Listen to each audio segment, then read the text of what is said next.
Good evening.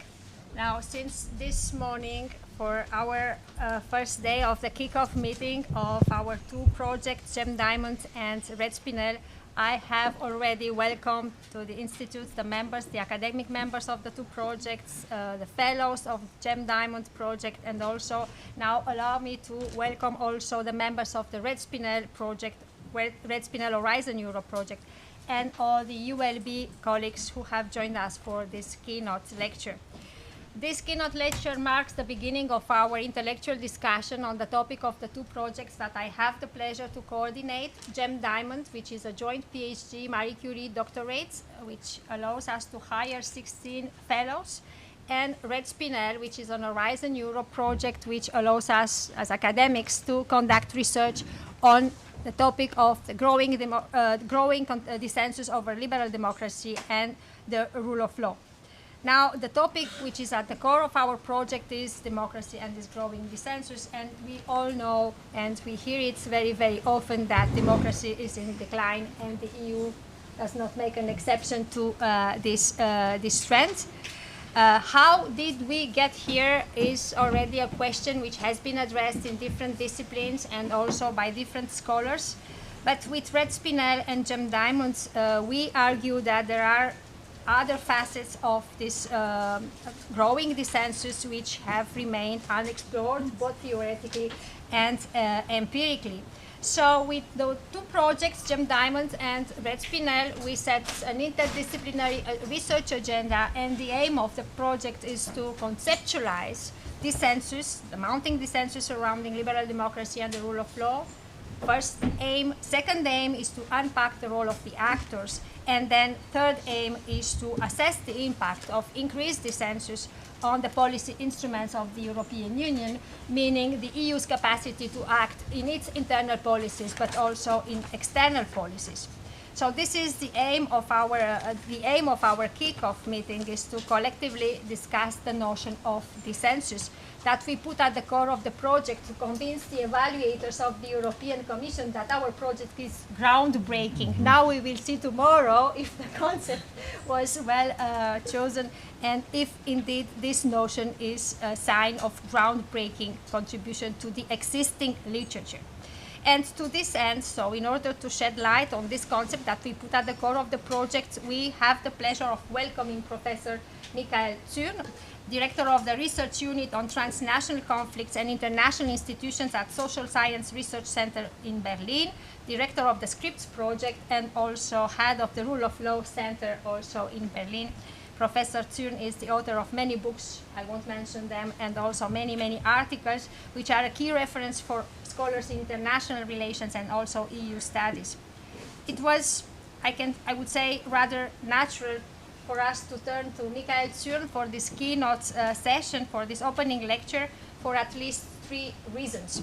One is that his work and recent publications on authority, legitimacy, and contestation in global governance constitute a solid ground on which we can anchor the research in our two projects. So to discuss with Professor Zürn our reflections on the concept of dissensus. And I can say the third reason ultimately is that Professor Zürn is a friend of the Institute who has worked with Professor Mario Tello next to me, and we are very, very happy to have you here for this keynote and for this opening session of our discussions. Before giving you the floor, I would like to give the floor to Professor Tello. Professor Tello, just a few words for the new colleagues who just joined. Professor Tello coordinated the first iterations of our GEM project, GEM First and GEM Gemstones, and GEM Diamond is built on this institutional legacy, important legacy. So the two projects were coordinated by Mario Tello, and I'm very happy to have Thank you. Thank you so much, Ramona. Before welcoming in a few words, because Ramona already said everything about our outstanding guest, Michael Zürn, which is the best person we could invite for this opening session. I would like to say that to remember one episode in the history of our epistemic community in the making. 2 years ago, when we ended the program Gemstones, the father of the gem diamond, I asked the new president, Ramona Coman, to take the engagement for the future. And she is an extremely reliable person. I don't know whether someone was in this room, the alumni or the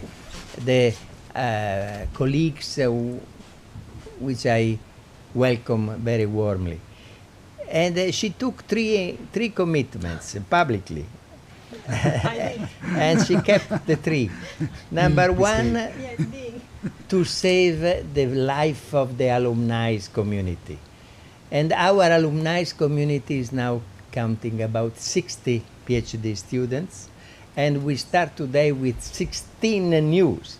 So we'll have really an expansion of interdisciplinary research on these topics. We have here one of the, two of the first generation we started many years ago, Paula Sebulak and Maria Iniesta and others, Gustavo Müller, how many really coming from all the continents, and it was an extremely positive experience. The second one, you really were extremely reliable, is the continuation of our book series, which has the name Globalization, Europe, Multilateralism, GEM, like the GEM PhD school. Now we have published 25 books by Routledge, and many of them are the outcome of the thesis of the students. So many are edited books with the participation of extremely qualified alumni or young scholars. And this was extremely important for us because we have to be present in the English market and not in the ghetto of the French-speaking studies.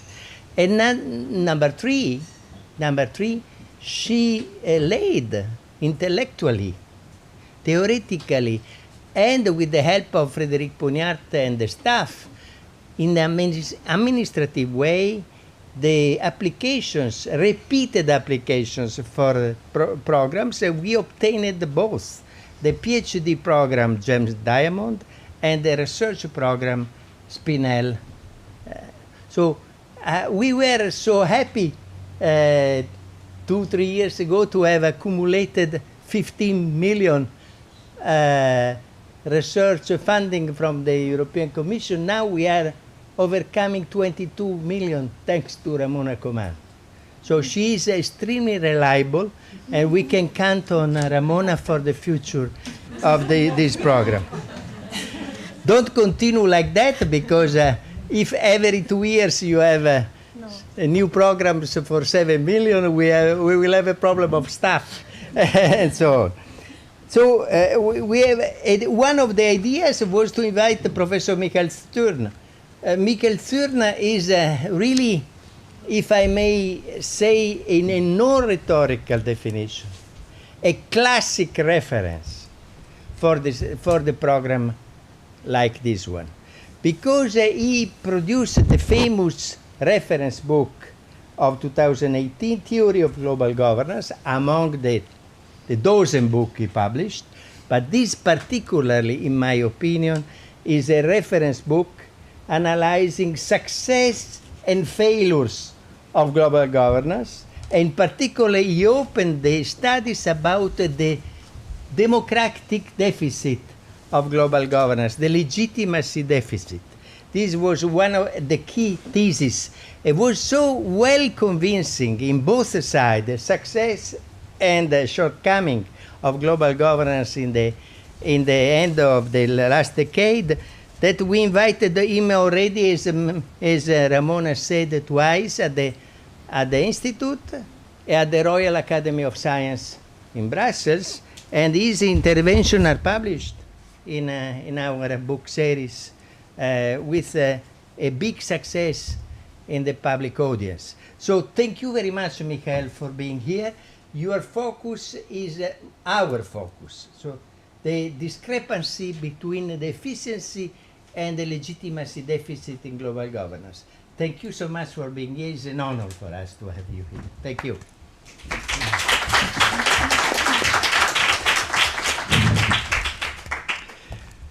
Thank you very much, Ramona. Thank you very much, Mario.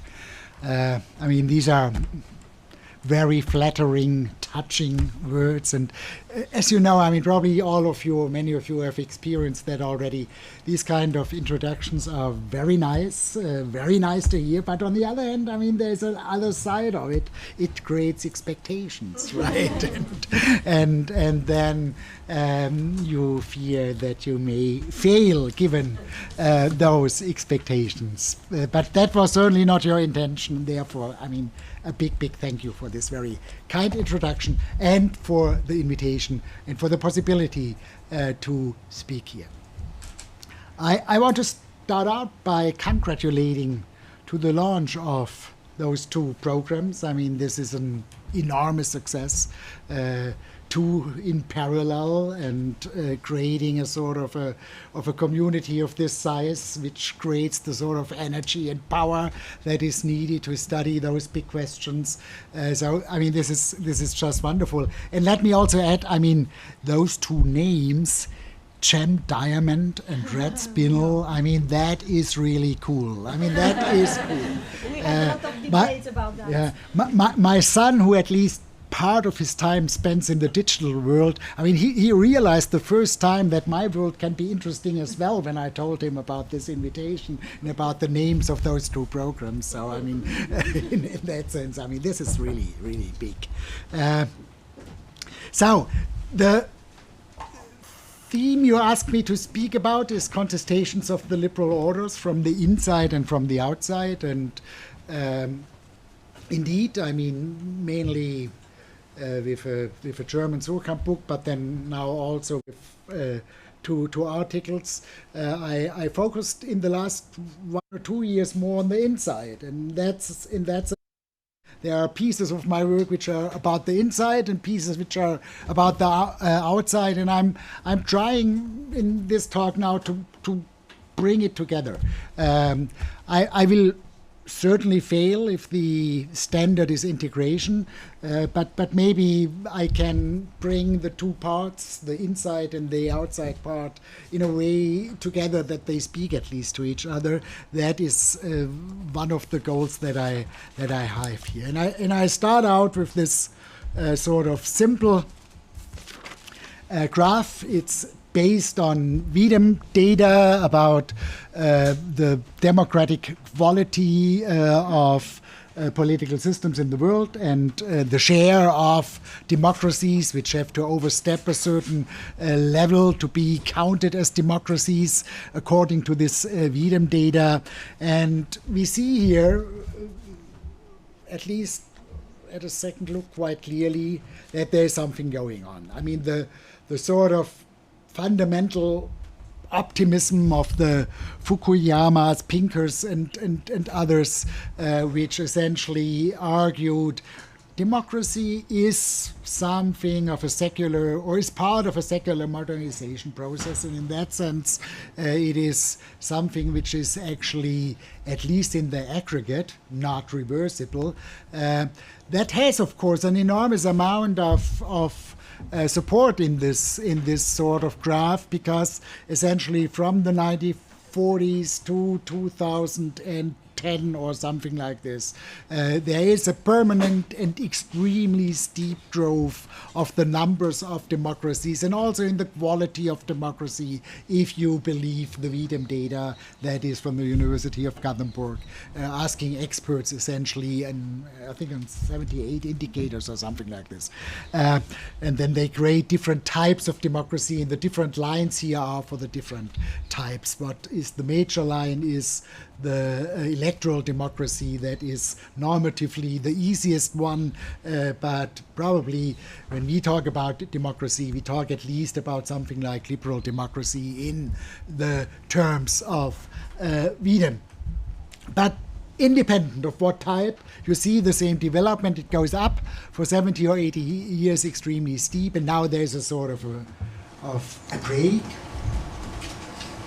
Is it more than a break? Is it really already turn in the development. I mean, that's to some extent a question, but it's much more than just a temporary little thing. I mean, if you compare it, here the data ends at 2019. I think if you go further to 2021, to the most recent set of the data, it goes even further down. And that means, to be blunt, it means that it is absolutely comparable with the 1930s in terms of the change of this curve. And referring to the 1930s obviously means something serious is going on, which cannot be done away by saying, well, this is just a different notion of democracy that some of those populists have, and therefore they changed some things, but it's still democracy. I mean, it seems to be something more fundamental. It's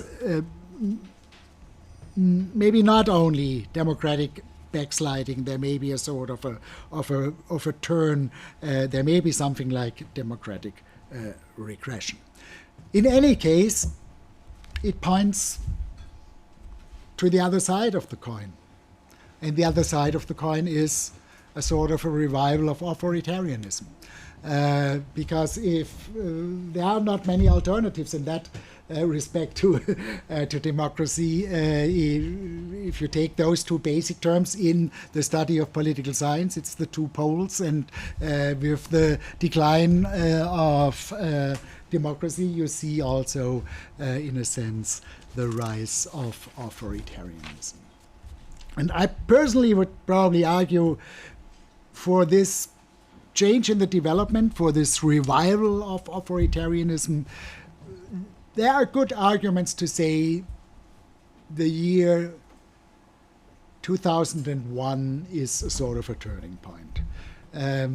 I find it a sort of a symbolic a turning point for two reasons. Within 4 weeks, we have the attack to the Twin Towers, and a guy called John O'Neill's, at that time at the one of the chairmen on the board of Goldman Sachs, who invented the term rising powers. That was also in 2001, and it was within 4 weeks that we have the invention of this term rising powers. He was talking about the BRICS at that time, with Brazil, Russia, India, China, and South Africa. The term BRICS was his invention. And from that on, the whole debate about rising powers started. And he was right with his predictions about the growth rates of at least most of those states, not of all, but of most of those states. And again, 4 weeks later, we had the attack on the Twin Towers.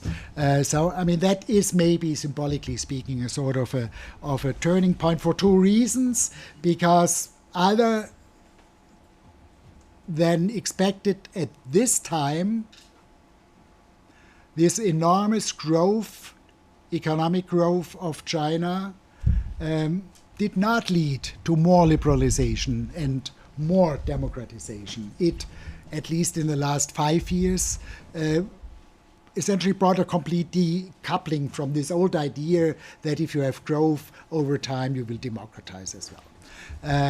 And at the same time, we see even developments away from democracy in India and in Brazil, essentially the two major other BRICS states, for many reasons.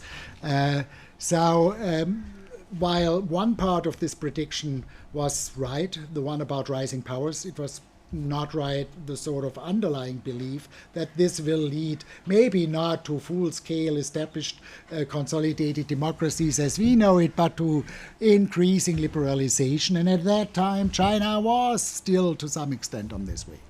But that has changed, and that means that we have one side of this turning point, and the other side of the turning point is to some extent the fundamental disappointment of the global South with the global governance system that emerged after the 1990s.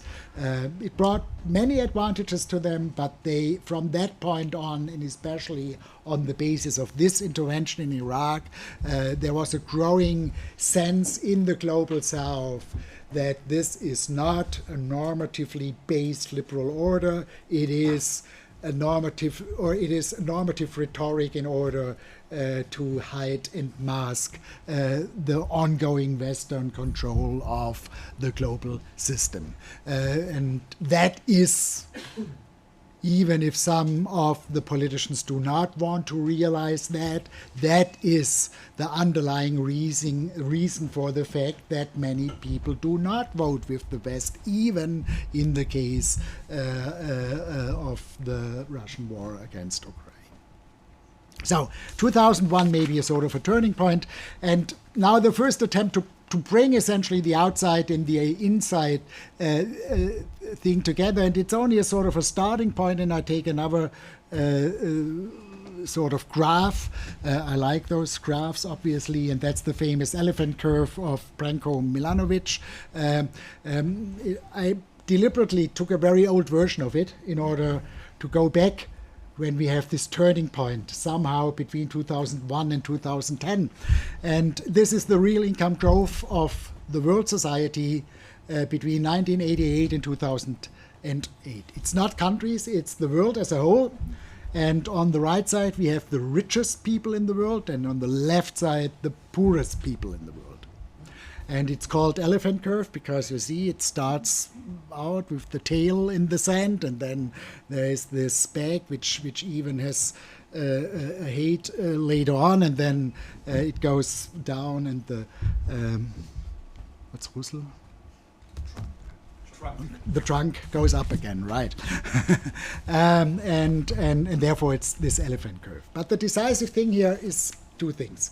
I mean, there is a sort of a moral scandal, but that is politically, in terms of mobilization, not very relevant. The moral scandal is that the poorest people in the world got not richer, and the richest people in the world got enormously more rich. But that's not the driving force. The driving force are two other points. One is this growing bag with here in the middle of the world society growth rates, real income growth rates of 80% and more between in those 2 decades.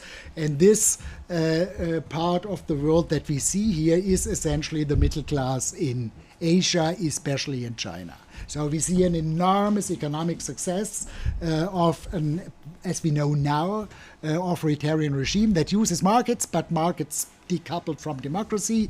And in that sense, it's the first time essentially in history that this old belief, if you want to live in a growing society, in a modernizing society, in a society which brings wealth to the people, and in a society in which you can consume successfully, then you have to live in the Western world, in the democracy. That's the first time that since the Industrial Revolution, the first time since the Industrial Revolution that we see a sort of a decoupling of this element. And that's part of the success or of the perceived success of authoritarianism. At the same time, we have this low point here on the 75 to 78% of the world society. Here we are essentially talking about established labor forces in the West. I mean, they still earn more money than the middle class in China. There's no question about it. But the whole point is there were even some real income losses in those 20 years. And to some extent, this is the basis of the frustration which is expressed in the rise of authoritarian populist parties. So to some extent, it is the source of the inside problem of democracy. The source of the outside problem is the success of authoritarian states, and the source of the inside problem, now just speaking in political economy terms, is the lack of success for the middle class and the lower middle classes in the Western societies. And that is very much, of course, a background against which authoritarian populist parties can be successful in those Western countries. So here we have this parallel development of the outside and the inside, contestation, or however you want to label it. Let me first talk about the inside, the rise of authoritarian populism. It is the major source for democratic backsliding. The decisive point, of course, is that here at a certain point, and I will come to this point later on, but I just announce it already in terms of terminology, from a certain point on, this inside contestation can lead to an outside contestation when authoritarian populist parties turn to be populist authoritarians in power.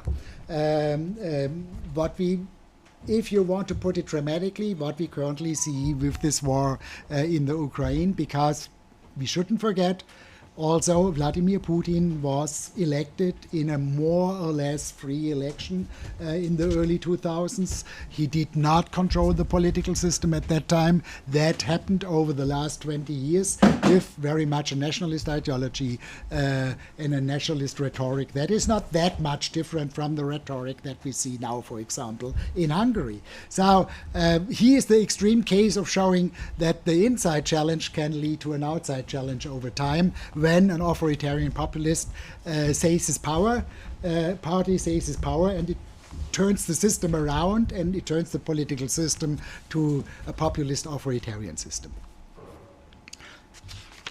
So, as I said, and therefore this reference to the Milanovic elephant curve, I do see globalization to some extent as the very broad background. I mean, it's not a sort of a critique of globalization. We should never forget what it brought in terms of poverty reductions in the world, of different enjoyable lifestyles for people like us and for many other things. But it is a background condition in the sense that it has created a new cleavage in Western societies. A new cleavage in the sense that there is a sort of a social revolution that is comparable to the social revolution of the Industrial Revolution. And this current or modern social revolution can be called globalization. It has led to something like globalization losers and globalization winners. And in my view, those two sides have developed more or less full-scale ideologies. They are not as sophisticated as liberalism and socialism is it by now, but the sort of authoritarian populism is, in my view, I will point to this later, more than just a thin ideology. On the other side, we have a sort of a post-material green anthropocentric ideology, which is also more than just a thin ideology. We have a new cleavage with the Green parties and the authoritarian populist parties that is coming now together with the old cleavage, which is the leftist and the rightist party. I mean, in the case of Germany, it's in that sense quite funny, because if you look there at the political landscape, important for that respect in a proportional voting system. If you have a majority voting system, the story looks somewhat different. Then there's a danger of folding the two cleavages into one, and if they are folded into one, then you see really polarization, as in the US. But in a proportional voting system, as in Germany, you see a relatively even distribution of 4 times 25% on each of the 4 poles. The old leftists, the old conservatives and liberals on the one hand, with each of them about 25%, the conservatives maybe a little bit more, and the other cleavage about the same. The potential for the Greens is by now at about 25%. Fortunately, it is for the authoritarian populist party in Germany a bit lower, but not that far away. So you see very clearly this two-dimensional space, and I mentioned this just for this reason of ideology, that I work now with an understanding of populism, or with an understanding of authoritarian populism, which is different from this notion that populism is a thin ideology. I mean, the Gasmutte Kaltwasser definition, which argues populism is actually only the juxtaposition of elites and masses, and then it needs to be combined with a real ideology like socialism or conservatism, and then it becomes right-wing or left-wing populism. I would say now we are talking about a two-dimensional space with 4 ideologies, and authoritarian populism is one of those 4. I mean, we do not have to debate now this issue of the definition of populism. I just want to point out that I always feel that this notion of thin populism creates too many false positives. I mean, speaking again as a German, if you think to the Leipzig demonstrations in 1989, the Eastern German people said, "Wir sind das Volk," we are the people. And of course they talked about the corrupt elites in the GDR. Are those guys populists? I don't know. I mean, it may create a too broad notion. My whole point here is, I mean, that I work with a somewhat different thing, and I focus on a different type, a specific type of populism, and that's authoritarian populism, which is, in a sense, a much more developed ideology than the notion of thin ideology pretends. So it consists of 4 elements, at least 4 elements. I would say it's 5 or 6, but those are the 4 most important ones. It's anti-pluralist in the sense that there's a very homogeneous idea of the people, which is very often the basis of xenophobia. Not all the time, but very often, especially in the northern part, in the global north. That's much less developed in the global south. Then there's a clearly nationalist element in the sense that political communities are defined by national borders. There is no political community beyond national borders. There is no responsibility for people living outside of national borders, and therefore, I mean, the America First and the translations of America First into all the different languages is an expression of that. And there is a slight connex to democracy. It is majoritarian. It always refers to this idea of the will of the majority that needs to be implemented by strong leaders. That is geared very much, as we will see also, against the sort of liberal, non-majoritarian institutions within liberal democracies. But that's an element of it. And fourthly, it is, of course, a strongly deproceduralized idea that this will of the majority is fixed. One knows what the will of the majority is. There is no need for procedures to find it out. There is no need for deliberation. The leader of the populist party knows it, and therefore it just has to be implemented.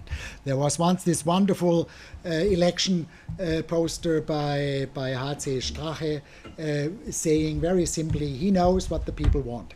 And that's the basic ideology in that respect. There is a will of the majority, and one party knows it, and therefore it needs to be implemented. Authoritarian populist is mainly coming with a sort of varietist language, but it can be also coming with a strongly leftist program in economic terms. Maduro would be an example of it, or Chavez, where you have clearly all those signs of authoritarian populism, but coming with a very leftist economic program. I'm not saying that all those who are considered by some as leftist populists, like the Greece, Syriza or Podemos, I would not count as authoritarian populists, but there are leftist authoritarian populists as well, and one can even start a debate about parts of the leftist party in Germany, about Mélenchon, whether they are not already something like authoritarian populists. But I definitely would say Podemos and Syriza are not those who are usually seen as the role models of leftist populists in Western Europe.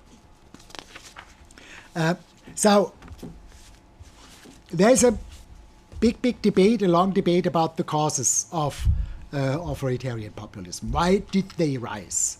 In this sort of situation, 30 years about the fall of the wall, about the fall of socialism with this success of liberalism, why did they rise? And here there's one explanation to which I pointed already implicitly by looking at the distribution of wealth in the world society.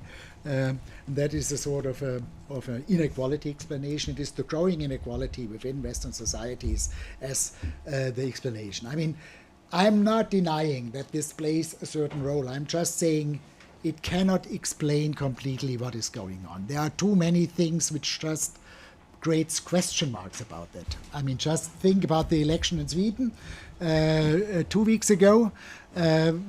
Sweden is not the country where you would expect very strong authoritarian populists if inequality is the major problem or the driver problem. Of course, then people can say, well, but Sweden also has a growing inequality over time. But then you look at the development of the Gini index in Western consolidated democracies over the last 20 or 30 years, and you will find out there are essentially 3 countries with very little change in the Gini index. I mean, in most of the countries, inequality is growing. There's no question. In Belgium, in Germany, in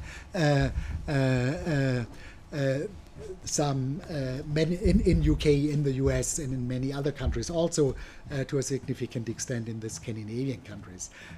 But then there are 3 countries where you have very little growth inequality, and that is France, Netherlands, and Austria.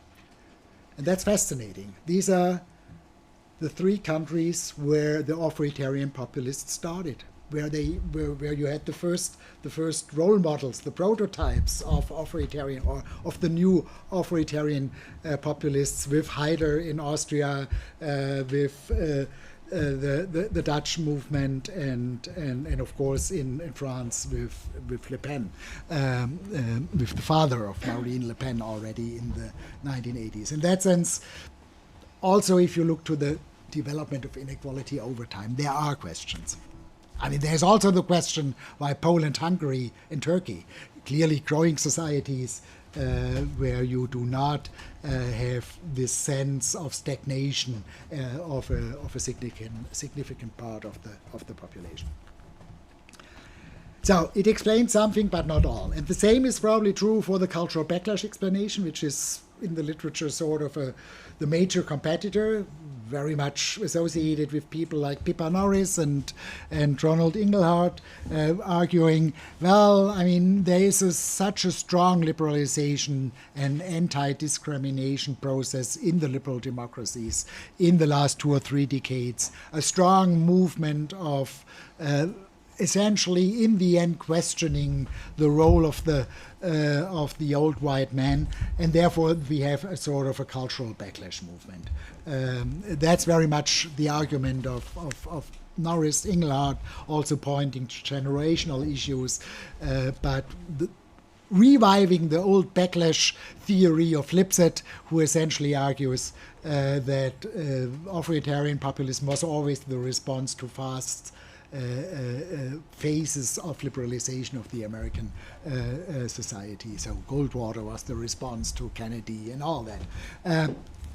I mean, also true to some extent, but then again, I mean, why Poland and Hungary? I wouldn't see necessarily Poland as a country of a very fast and quick liberalization in the last 3 decades. The same applies to Hungary. The same applies to Turkey.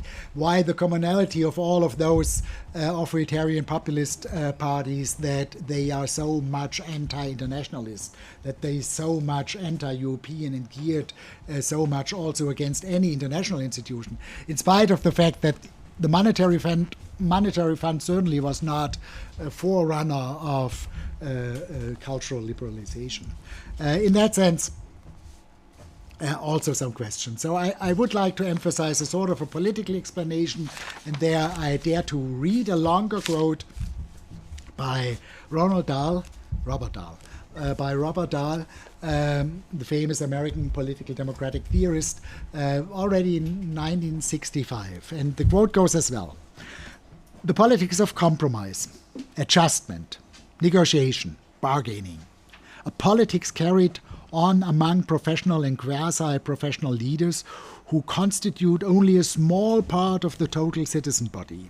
A politics that reflects a commitment to the virtues of pragmatism, moderation, and incremental change. A politics that is unideological and even anti-ideological. Many citizens see this form of politics as too remote, too bureaucratized, too addicted to bargaining and compromise, and too much an instrument of political elites and technicians. That is something that he wrote in 1965, and I think that describes very well the sort of the basic agreement of almost all those people who vote for authoritarian populist parties. So in that sense, in a work that I did together with a colleague, Armin Schäfer, it's currently translated, but it's a Surkamp book. We essentially argue there's a double alienation going on in democratic systems. There's a change of the working of the political institutions in a way that they move a bit away, or that they move away from the ideal of parliamentary democracy. And this is a double movement, this moving away from the idea of parliamentary democracy. It's on the one hand that parliaments are considered as much less representative than earlier, and secondly, parliaments lose power compared to non-majoritarian institutions. And this change in the working of the democracy leads to a growing distance of some of the constituency against those institutions. And that would be essentially the constituency which also votes for the authoritarian populists. I mean, I should look at the time and make clear very briefly that we have some data showing that on the one hand here, I just say you, I don't explain it now. It's essentially showing that the lower strata, especially the lower education strata, essentially never gets any decision through without the support of the better educated people. So the moment when the better educated people and the lesser educated people want to have something different, the parliament decides in agreement with the better educated people. So that's sort of new data that has now been reproduced for a number of countries. The point here, which is I think important, is that of course parliaments never were completely representative of the population. I mean, that would be crazy to argue. It was already Schatzschneider who showed clearly, or who had this wonderful phrase saying, the parliament sings with an upper class accent. And that's true till today. The point is, however, that for a certain period of time when politics in democracies was still more ideological, to go back to Dahl, there was a representation of those people, and even a cultural and representation in terms of habit in form of the social democratic and the socialist parties. I mean, in the 1960s, many of the social democratic leaders could be still recognized as social democratic leaders. If you look now just in terms of habit, I speak now also very much about my country, about the social democratic leaders. I mean, the major message, even if they have a very leftist program, the major message that they send to you is, well, I'm part of the political class. I mean, they are looking so, they are speaking so. There is no representation in terms of habit and culture anymore, and that is one problem. The declining representation of parliaments, and the other problem is that parliaments lose power. Obviously lose power. There is an enormous rise of non-majoritarian institutions. Non-majoritarian institutions defined as the classical non-majoritarian institutions, those who are there to protect the majority against their own decisions, like central banks, Supreme Courts, and stuff like that. But also the new ones, which are international institutions. We see a very clear rise of international authority, which are also not majoritarian institutions in the sense of the parliamentary democracy, and these you just see a sort of impression here leads to the development that there is a growing sense that parliaments do not decide a lot, and therefore why should I care about what they do? And they need to change the setup, otherwise my vote does not count. The old Churchill thing, the small man in the small cabin does then not work anymore, because the small cabin does not play a very decisive role. Decisions are made somewhere else. They are made in Supreme Courts, they are made in central banks, they are made by European institutions and by international institutions, and people like us we still feel, well, there are channels to influence them, they are open, they listen to good arguments and stuff like that. But people who do not speak the language of Brussels, they do not feel that they have any influence on those kind of decisions. And one could even argue that all the crises that took place since, I mean, that is just showing that there's really a very strong correlation between those people who say people like us cannot influence policies and people like us do not have any possibility to influence policies, that there's a very strong correlation with a vote for authoritarian populist parties.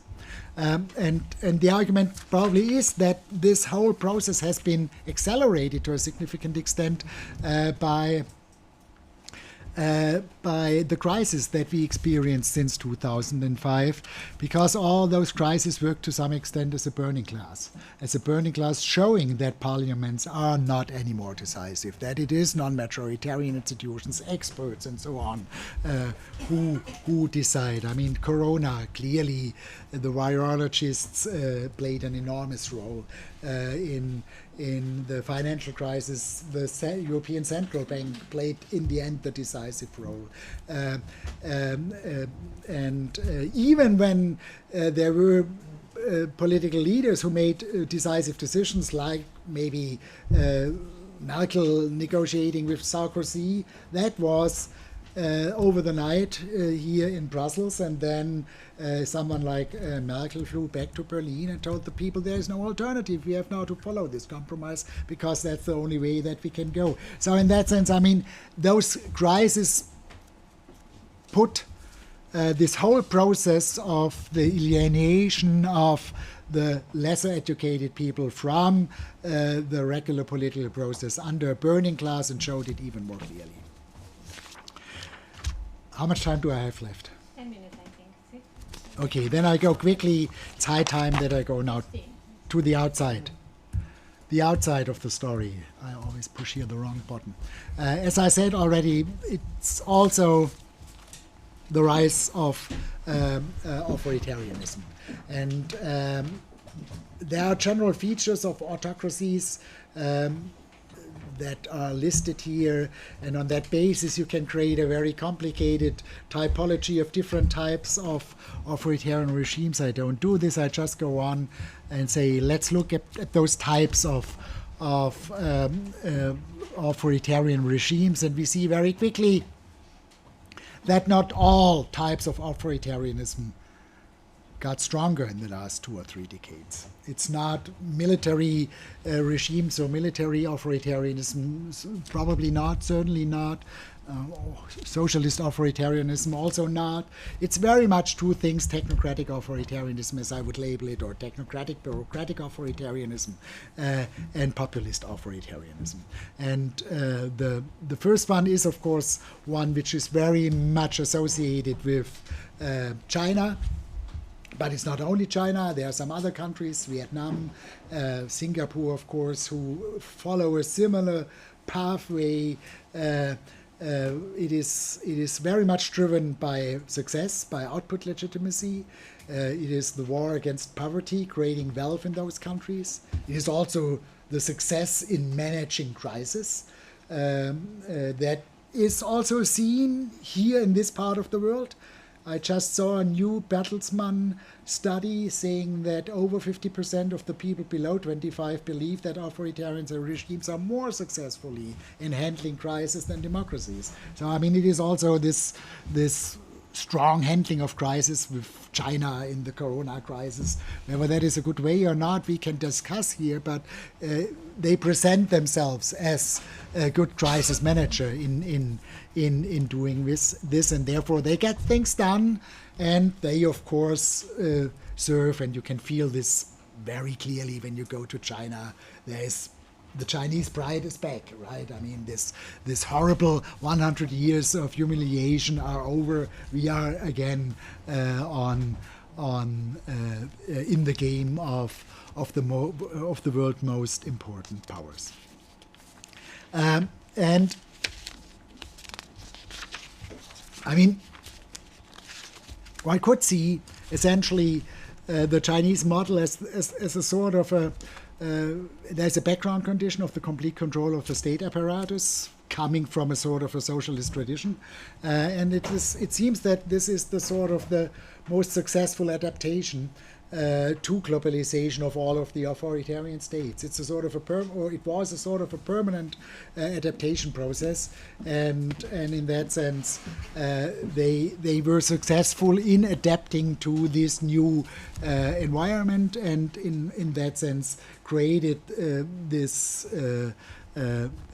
part of the revival of authoritarianism, the technocratic bureaucratic part. But then there's, of course, also something that is probably more relevant when we go back to this very first graph about the development of democracy. Look here at the 8 probably most important, or at least most famous or infamous authoritarian populist countries with their leaders. Brazil with Bolsonaro, Hungary with Orban, India, Modi, Poland, Kaczynski. Here down is Russia, Turkey, US for 4 years, and Venezuela with Chavez and Maduro. The black dots are the dots when the authoritarian populists were in government, and you can see very clearly that there's a significant decline of the quality of democracy in all of those countries. Essentially, with the exception of the US, they all move below this 0.5 threshold that Wiedem uses essentially to establish the threshold for democracy or not democracy. And all this happens essentially with authoritarian populists in power. So, I mean, in terms of the graph that we saw in the beginning, this is even a more important source for this change than the technocratic authoritarianism, because there we have only a few countries like China, and they were not very high in terms of Wiedem criteria anyway. So that is the decisive thing, and what we should be interested in is, of course, especially from a Western European experience, we should be aware that authoritarian populist parties can be maybe left in splendid isolation for some time, as we do it in some of the parliamentary systems.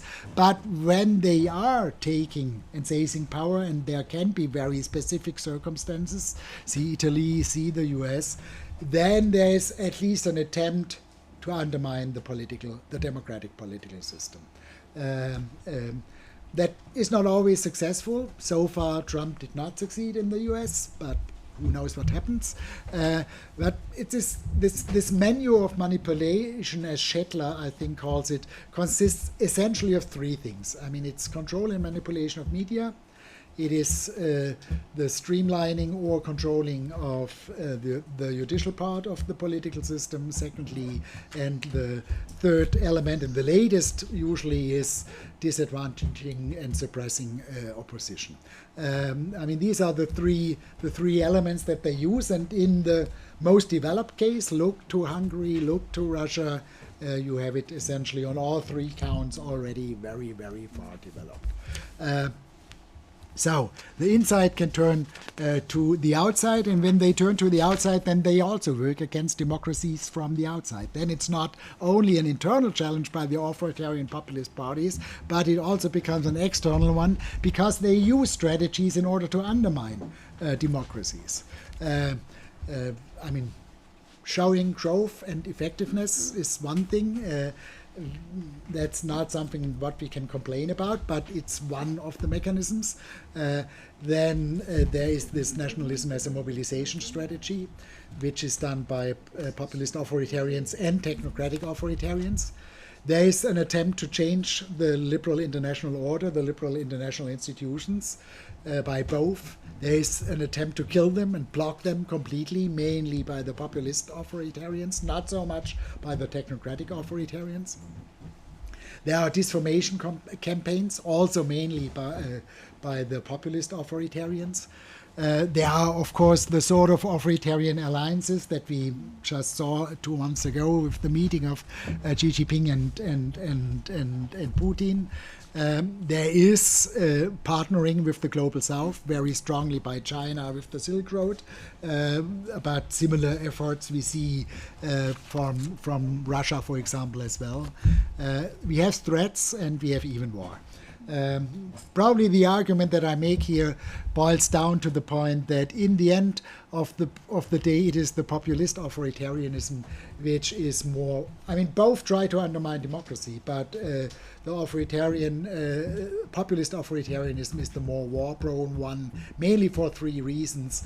It's an even more personalistic leadership that allows for miscalculations and for sort of decisions that are not anymore controlled by an apparatus.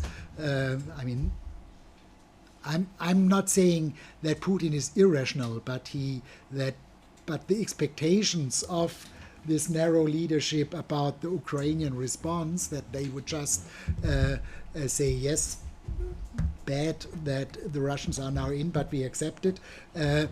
That's something that one can know that they wouldn't do so if you have better information.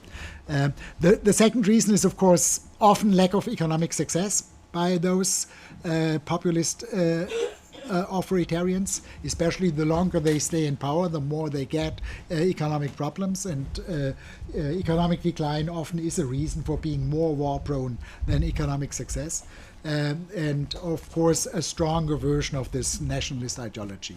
These are probably the reasons why of the 2 types of outside challenges of the authoritarian types, it is the populist one which is more war-prone. I end just by, throwing also out something which may serve as a sort of a typology of the contestations, of the challenges. If you essentially just distinguish on 2 dimensions, on the one dimensions, how close is the contesting group to the political decision-making center? I'm not talking about power, I'm talking about how close is it to the center of political decision-making, or is it far away? If it is close, then it is, in terms of influence, strong. If it is far away, then it is weak. And then the second dimension is essentially, do they reject this idea of the liberal order and democratic political systems as a whole, or are they essentially saying, well, some of the liberal principles are okay, but liberal authority is really horribly exercised. We have to change the exercise of authority. We don't have to reject liberal authority, but we have to change the exercise of liberal authority. If you take this sort of typology, then you see essentially those general strategies. Those with weak influence rejecting the principles are the most radical. They really exercise dissidence to some extent. If they are closer to the power center and reject the principles, then they try to push it back to some extent. Then the other 2 options are reform and withdrawal, and maybe those typology works for both. For the outside, I mean, if you feel it, then clearly close to the world power center is China. Close to the EU center, in a sense, is Poland. And here you have those strategies that may be labeled pushback or reform. If it is weak, then and against the principles, then you have a form of dissidence. In a strong version would be Russia, or if you are just out and essentially withdraw completely from everything, that's probably something like North Korea. I don't know whether it is a good example, but something like this I'm talking about here. But maybe there's a similar way to typologize authoritarian populist parties. I'm talking now about the parties. Here you have essentially those who are left away from the center, which have a very radical stance, like the radical part of the German AfD. They are really going to dissidents. They do have relationship to Reichswehr people who work with violence. Then you have the more moderate version, which can influence and which can get to the center of power, like the Sweden Democrats. They are then on the more changing reform side. You have those who are closed to the center and fight the principles. That is pushing back, like Orban, and then I don't know whether La France Isoumoise by Mélenchon would apply to this fourth category. I'm just saying there are those parallels between the inside and the outside, and they could even be used for developing a sort of a typology. But what I try to say is essentially this is not only a parallel movement, there's a sort of internal connection, and the internal connection is very much, first of all, globalization as the underlying conflict, and secondly, then the change of authoritarian populist parties to populist authoritarianism, and thirdly, that then if it changes, we also see coalitions between the old outsiders of like China with the new ones, the populist authoritarians like Russia. So therefore the attempt to bring the inside and the outside a little bit together, I know it's far away from being really integrated, but it's an attempt, and I very much look forward to the debate. Thank you very much. Merci beaucoup.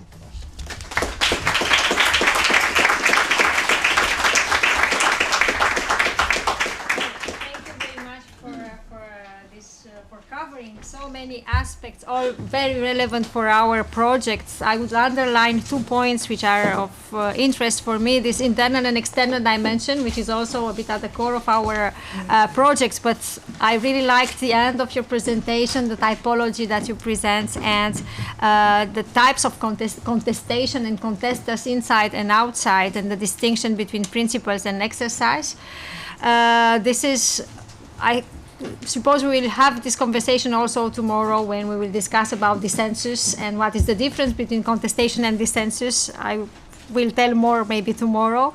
But I think you point on some key elements that we should all address in our project. I look here to the fellows and also colleagues. So thank you very much for this. Now we have a bit of time for questions and discussion with the audience, and I was informed that we have also an audience in the other room following online this discussion. So if there are questions and you hear me there, please come over. So we have 25 minutes, I think, for 20 minutes for some questions, and I see already many hands. So wow, I see 6 or 7 hands. So let's do it in this way. If you agree, I will take 2-3 questions for the first round, and then we will take other questions. So I saw first Luisa, sorry for you, Eduardo, and I saw Justine Lacroix and Paula Almeida. So let's start with our colleagues, and then we will give the floor in the second round to, I saw Eduard and other hands. You are Seraphine. So Luisa, please. To the microphone mostly. So thanks so much for a very interesting talk, and I think a very timely one, unfortunately. Sorry, but micro. I think it is on. Is it on? Yeah, but it's just for the... It's just, okay, so I will speak loudly anyway, despite having a microphone. I guess, so I'm not a political scientist, but a geographer. So, of course, I wanted to unpack some of these typologies. And I guess one question to you is if, some movements, parties actually bring various typologies together. And one thing that I'm thinking about is, this label of techno-populism or techno-souverenism that has been used, for example, to describe the most recent Italian elections, where parties or movements will very ably play externally, so, be very much wedded to the benefits, let's say, of neoliberal globalization, whether it's, playing along those rules, but certainly domestically, very much focus on, the questions of identity, exclusion, and so on. So you can, kind of bringing those two together and not necessarily distinguishing them, but actually blending them quite ably. I'll leave it at that. Thank you very much, Louisa. Justine Lacroix, ULB.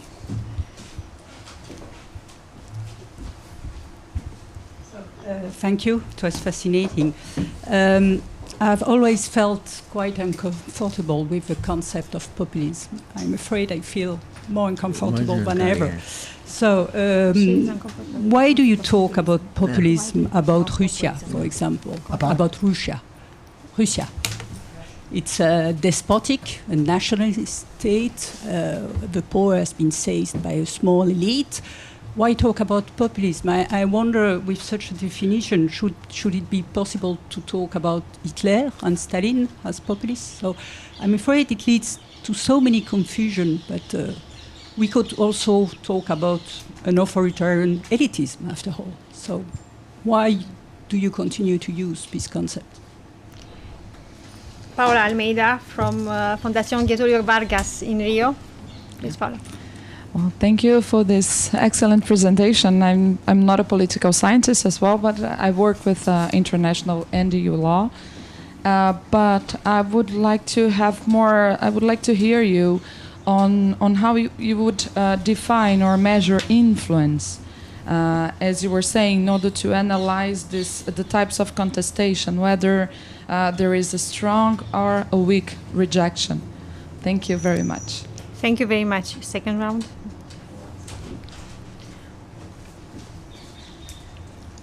Three questions for the first round, and then more questions for the second.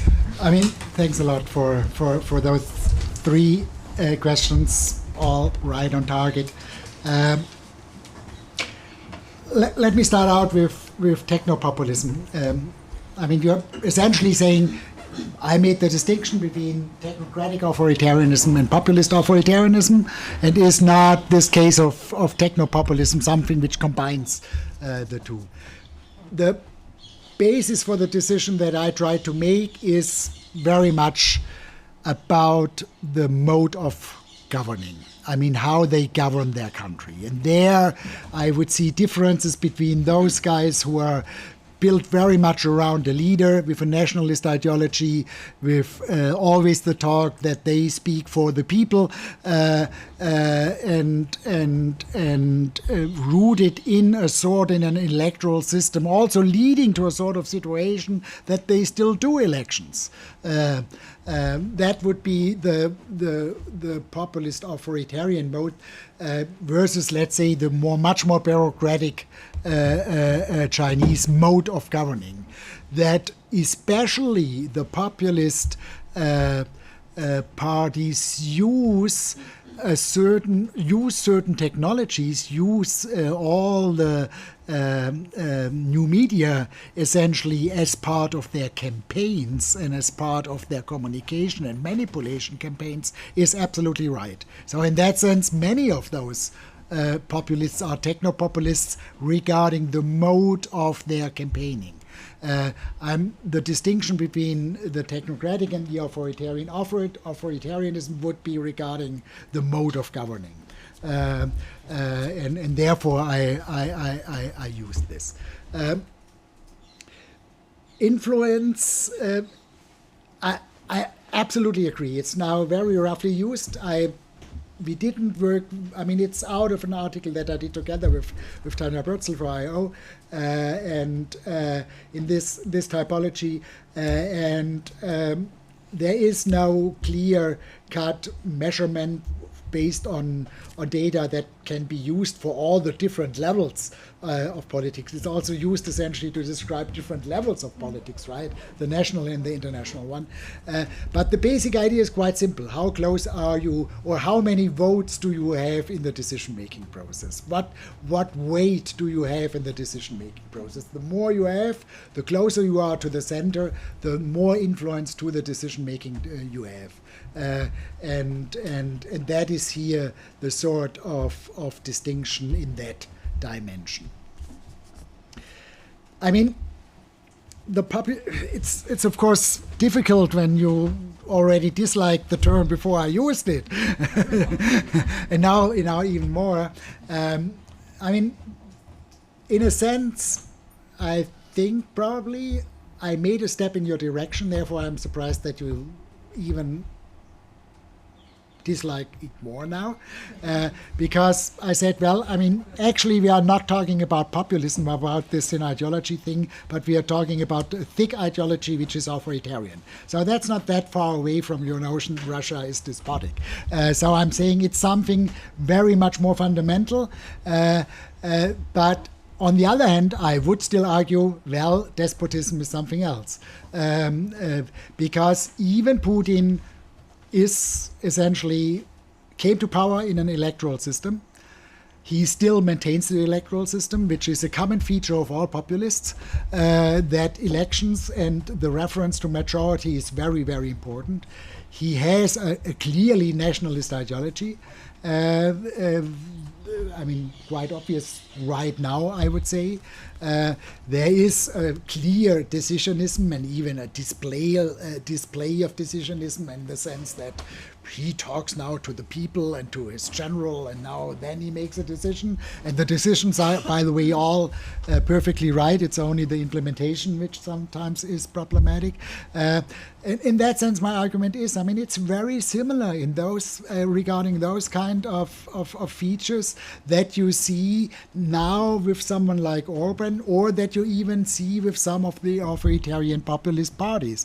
My argument in the end is the sort of despotism that you refer to is already built in those populist parties, at least when they are authoritarian populist parties. But we have to take this time issue in account when we analyze this phenomenon. We cannot do, or we cannot pretend that Putin is something completely different than the authoritarian populist party in a Western political system which has 10 or 12%.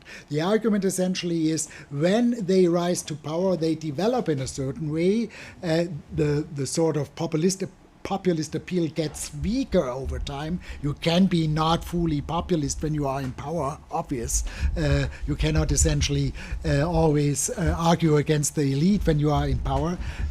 But it is the development of a sort of a political movement, and in that sense, the argument is they are much more similar than they look at first sight, because you have to take into account the dynamic over time. Thank you. Thomas. I remember, Edward. We will take. What do you think about this? We will take all the questions and then you address the questions. Well, that gives me the opportunity to be very selective. To be very selective. This is very democratic, I think. We are talking too much about authoritarian and populism. So in the order in which I saw the hands, so Edouard, Serafin, and then Maria Almagro, and then Cristina Ekes. And there is another hand there. Deux en première ligne. And you at the end, okay? Okay. So in this order, at the very end. Okay. Oh my God, 10 questions I count. Thank you very much for the lecture. I really appreciated a lot of the concepts that you developed, and especially your emphasis on the decline of parliamentary democracy. So I wanted to kind of test you on this particular aspect, because I thought there was a bit of a tension or even a contradiction between the kind of democracy we're referring to that has been in decline, so parliamentary democracy with this, of course, majoritarian aspect, versus the kind of democracy that we're now trying to protect and reinvigorate, which is more liberal, therefore also slightly anti-majoritarian. And I wanted to see whether this shift that we're making from a parliamentary democracy to a liberal democracy, to what extent, how do we balance that, especially because this majoritarian element now we're saying is no longer a central feature of liberal democracy. So yeah, thank you very much. Thank you, Serafin. Yeah, thank you very much also from my side. I wanted to come back to the thin ideology, thick ideology question, because you elaborated a bit with this Dahl quote on that it's not just the pure people versus the corrupt elite. But to me, it seemed that in that quote, actually, that it was rendering exactly this concept, but in a more elaborate way, so that in the end it did come back to that. So I was wondering if you could elaborate a bit on what distinguishes your approach from that. Thank you.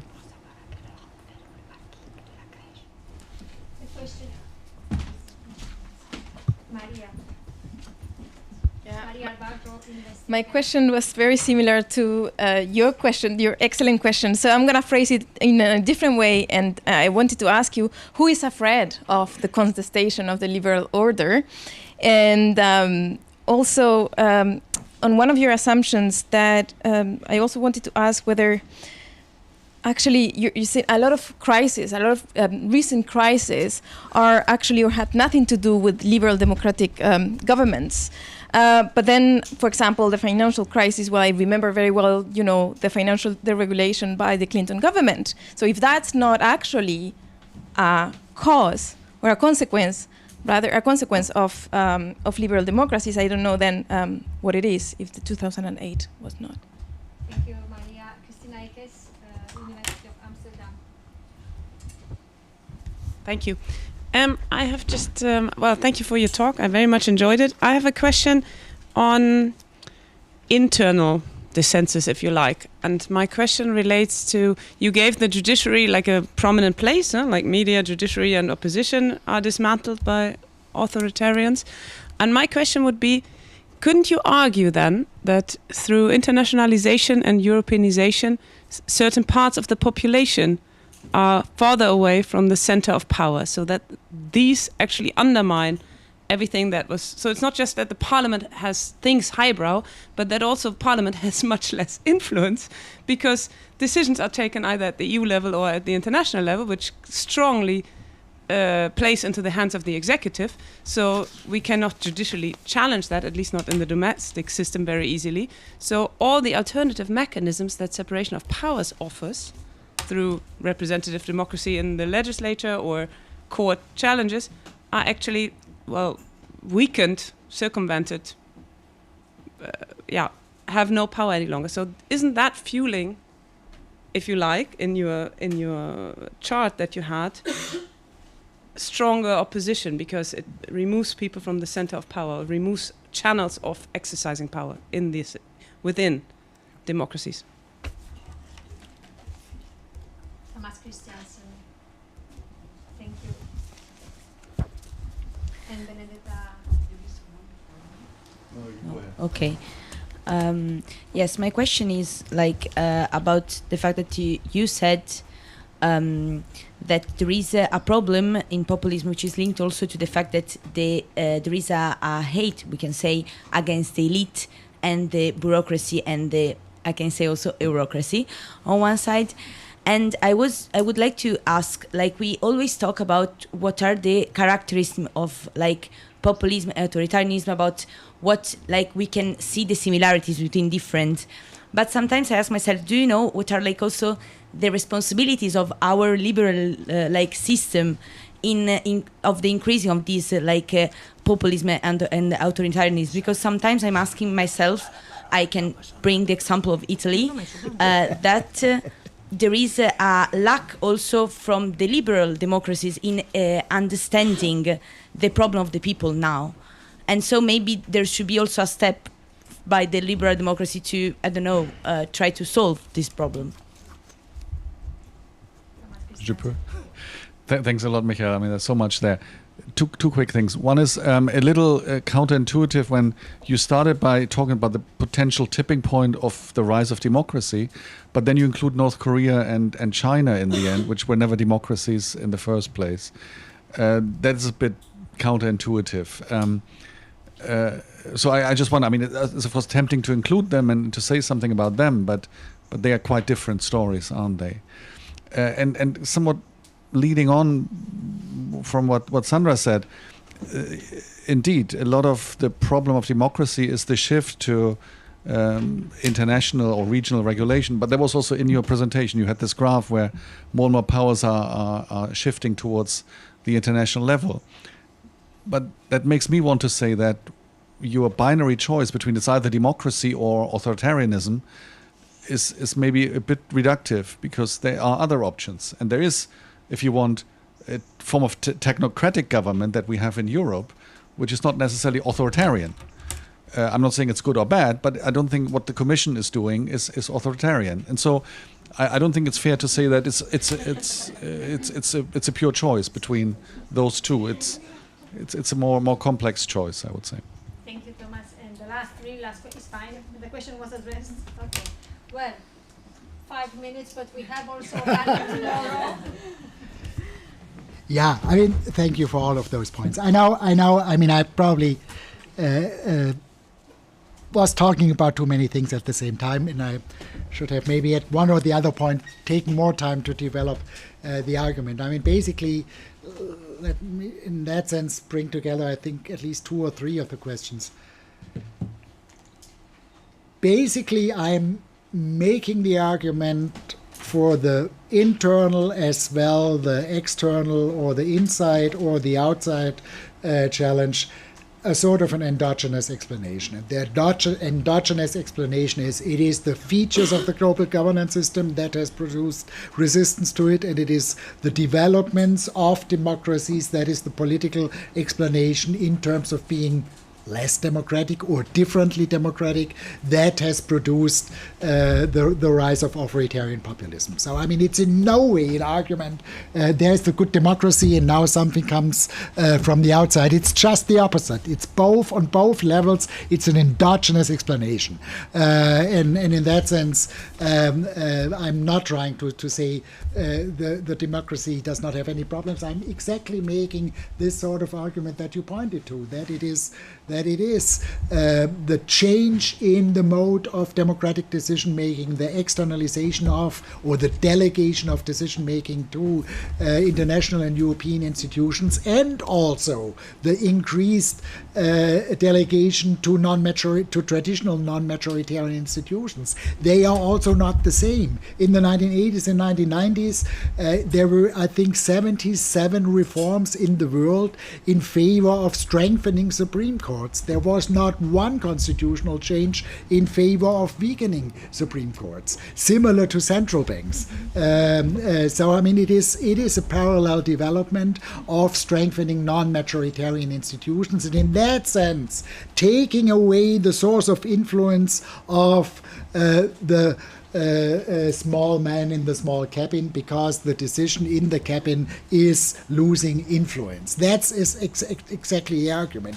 Now I'm exactly running into this sort of paradox that you pointed to, and it is so that on the one hand I would say this is a development that is highly problematic in descriptive terms for democratic legitimacy. On the other hand, normatively speaking, I do argue that some of those decisions are absolutely necessary. There will be no successful management of climate change only on the basis of national parliamentary decisions. We know we need the EU and we need global governance institutions, and I think that leads exactly to the paradox that you have pointed to, and I just want to underline it. There is no way to defend liberal democracy without changing liberal democracy. And the change that we need is not the renationalization of politics. The change that we need is democratization of international politics, to put it in a very, very blunt way. And that, I think, also speaks partially to your question. Well, yes, if you have a technocratic government, meaning that experts decide about what a government does and not the people, yes, this is not despotic, this is not totalitarian, but it's also not democratic. It's a move towards autocracy if authoritarian system is the decision by the few and democracy is the decision by the many. So, I mean, in that sense, I still would argue you can have this sort of continuum. With the other point, I just want to make this again very clear. You're absolutely right. If you take VDEM data, the development and the even more authoritarian character of China is not really explaining this downturn. This is mainly explained by the authoritarian populists, a little bit by China and Vietnam, which both have not improved in the last 20 years. But that's minor. That's absolutely right. But for the challenge that people feel, for this general sense of crisis within democracies, there the rise of China is important. I mean, if in Western Europe 80% of the people, when asked about whether their children will have a better life than the current situation have, when 80% of the people say no in Western Europe, but 80% say yes in China, then that tells you that China is a sort of a challenge, just by being there, just by pretending to be effective. That's the sort of relation that exists here. So maybe I should just stop here, right? I mean, just briefly, the final point. I mean, if you take Corona, Ukraine, and migration, in all of the three cases, we clearly have something that is portrayed sometimes as a problem of democracy. We have clearly origins that are outside of democracies. With the financial markets, it's somehow different, but there it is not democracy, but it is essentially what we talked about, the lack of democracy in international regulations. It's the absence of regulation of financial markets that was responsible for this crisis. But none of this crisis was essentially the result of democratic decision making. That's what I was trying to say here. And in spite of the fact that none of the crisis was the result of democratic decision making, in the end it showed very clearly, if there is a crisis, it's the hour of the executive, and the hour of the executive is increasingly the hour of experts and not the hour of the executive.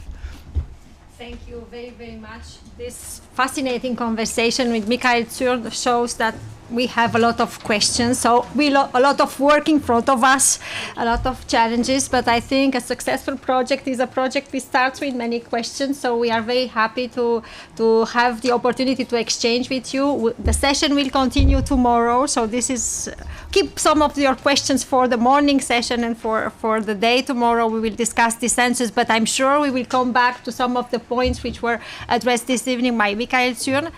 Thank you very much on behalf of all of us here. It was fascinating and very useful for our project. We have a dinner in the lobby, so I hope we will continue the conversation over the dinner, and hopefully tomorrow morning, and the full day will be a full day of discussions of dissensus, this concept at the core of our project. So thank you very much again, Michael Zürn. Thank you very much.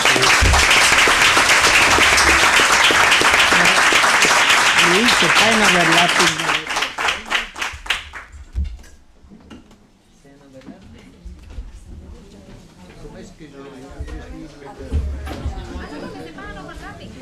Not a big